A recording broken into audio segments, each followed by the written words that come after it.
ఈరోజు దేవుని వాగ్దానం యెషయా గ్రంథము 41వ అధ్యాయం 16వ వచనం. నీవు యెహోవాను బట్టి సంతోషించుదువు, నీవు యెహోవాను బట్టి సంతోషించుదువు. ఇశ్రాయేలు పరిశుద్ధ దేవుని బట్టి అతిశయపడుదు.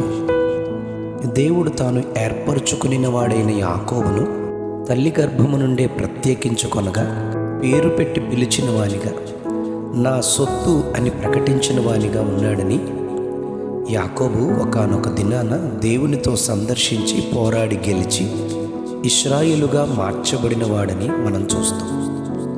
ఇశ్రాయేలుకు విరోధులు ఎందరున్నను అందరి మధ్యలో నుండి ఆయనే వాగ్దానము చేసి వెలుపలికి నడిపించినట్లుగా చరిత్రను మనం గమనిస్తాం.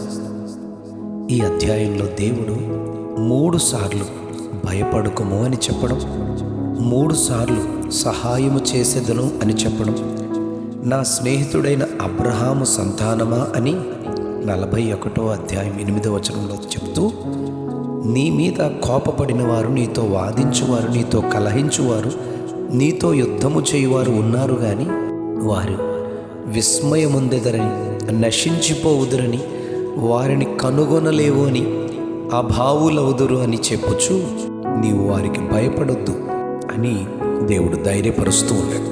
23వ కీర్తనలో మనం గమనిస్తే అక్కడ దావీదులా అంటాడు, నా శత్రువుల ఎదుట నీవు నాకు భోజనము సిద్ధపరచుదువు అని దావీదు అతిశయపడతాడు.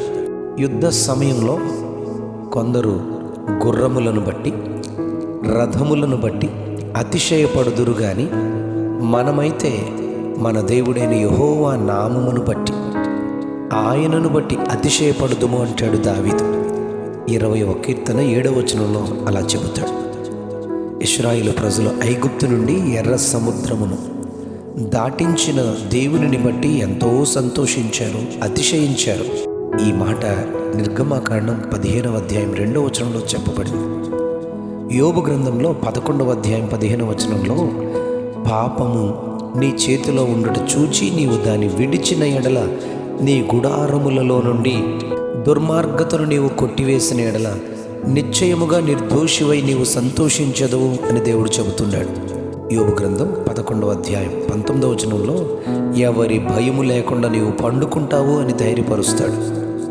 అందుకే అన్నిటికీ భయపడి బ్రతుకుచున్న యాకోబు ఆ రోజు త్రోవలో దేవుణ్ణి దర్శించి పాపమును ఒప్పుకున్నాడు.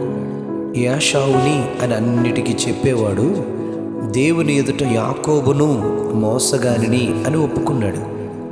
నాటి నుండి దేవునికి సేవకుడైపోయాడు.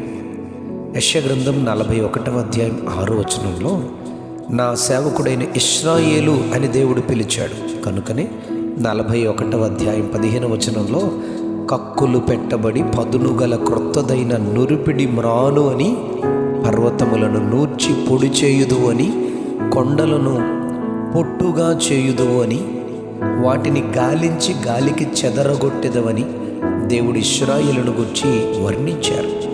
అందుకే నీవు యెహోవాను బట్టి సంతోషించదవు, ఇశ్రాయేలు పరిశుద్ధ దేవుని బట్టి అతిశయించదు అని దేవుడు దీవిస్తున్నాడు. పాపము నుండి విమోచింపబడిన మనము, నీతిమంతులముగా తీర్చబడిన మనము ఆయనను బట్టియే అతిశయపడుదుము, ఆయనను బట్టియే సంతోషించదు.